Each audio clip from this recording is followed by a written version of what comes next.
Sir ये हम देखते हैं कि हर्बल मेडिसन हर्ब्स जो रखी होती हैं इनके साथ एक्सपायरी कभी नहीं देखी सर, इसकी क्या वजह है? जी हाँ, ये एक तो हर्ब हमारी जो कंपाउंड तैयार हो रही है उस पर तो एक्सपायरी का अब कानून आ गया है, वो तो अब जो पंसार के ये हम लैक करते हैं, ये ये आपकी बात बिल्कुल ठीक है। अभी कुछ दिन पहले हमारी ना एक बॉडी है जो पाकिस्तान में ये जो कॉपीराइट्स पे काम करती है, तो वहाँ ये मैंने इशू उठाया है।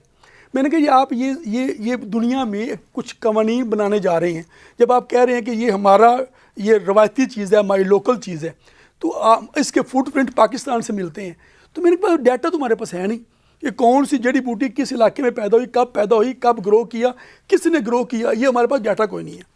दुनिया ने इस पर काम करना शुरू कर दिया, चीन लीड कर रहा है इसमें। चीन ने ये किया है कि वो कौन सी जड़ी बूटी किस मौसम में होती है, किस सॉइल में होगी, कब उगाई गई, सारी डिटेल वो प्रोवाइड करता है, रजिस्टर करते हैं। अब हमारे यहाँ भी ये चूँकि अब दुनिया का ज़रूरत बन गई है, अब हमें भी करना पड़ेगा, मतलब हम ना भी चाहे हमें करना पड़ेगा। और अब दुनिया इस तरफ आ रही है। आपका जो सवाल है, यस, यहाँ पे लैक करते हैं हम, पंसार का और जो जड़ी बूटियों की कलेक्शन का प्रॉपर मैकेनिज़्म नहीं है, और ये होना चाहिए, स्टेट को इस पर तवज्जो करनी चाहिए। बहुत बड़ा ज़ख़ीरा है जो हर साल ज़ाया होता है, अरबों डॉलर का सरमाया हम ज़ाया कर रहे हैं।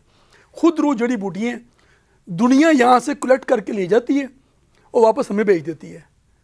मैंने एक मिसाल भी दी कि एक चीज़ है बहुत आम, इसमें होती है मूसली, ये पाकिस्तान में आम है, यहाँ से कलेक्ट होती है, जो रिफाइन किस्म की होती है वो यहाँ से इकट्ठी करके बॉर्डर पे जाते हैं, बॉर्डर से दोबारा पैक होकर पाकिस्तान में आती है।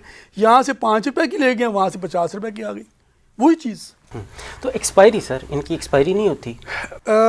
टेक्निकली जिस फसल का जितना वो स्पैन होता है ना, उतनी इसकी एक्सपायरी होती है। जैसे जैसे वो लेट होती जाती है, उसका हिफाजत में कमी आती जाती है।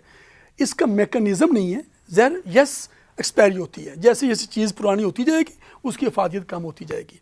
उस लिहाज से केमिकल के एतबार से नुकसान कोई नहीं है, मगर हिफाजत कम हो जाती है। तो इस पे भी होना चाहिए, बिल्कुल, इस पे बहुत ज़रूरत है, इस पे। और ये तिब को अगर हमने प्रमोट करना है तो ये बुनियादी चीज़ है, इस पे काम करना पड़ेगा हमें। ठीक है सर, हमारे पड़ोसी मुल्क भारत में ये तिब चला, नाम मुख्तलिफ था, क्या कवानीन और रसूल ऐसे उन्होंने मुरतब किए या अपनाए जिससे तिब को तरक्की मिली? एक ना इंडिया से लखनऊ तकमीलु तिब कॉलेज लखनऊ है, जब पाकिस्तान और इंडिया के हालात अच्छे थे तो वो प्रोफेसर साहब पाकिस्तान विज़िट पे आए। उनका नाम था, अगर इजाज़त है उनमें नाम, उनका एहतशामुल हक अलीक साहब। तो बहुत बड़े खानवादा से, उनके वालिद साहब का नाम भी बहुत बड़ा नाम था, किताबें भी उनकी।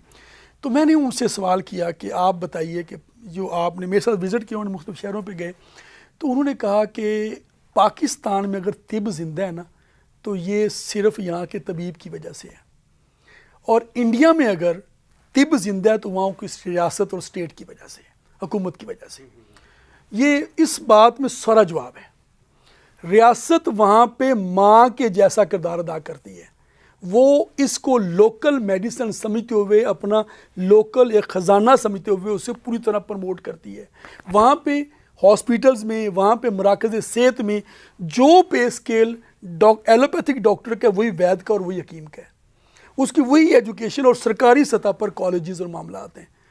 पाकिस्तान में उसके अगेंस्ट सरकारी सतह पर एक भी तिब्बी इदारा नहीं है जो गवर्नमेंट ऑन करती हो, ठीक है ना। ये एक बहुत बड़ा फ़र्क है।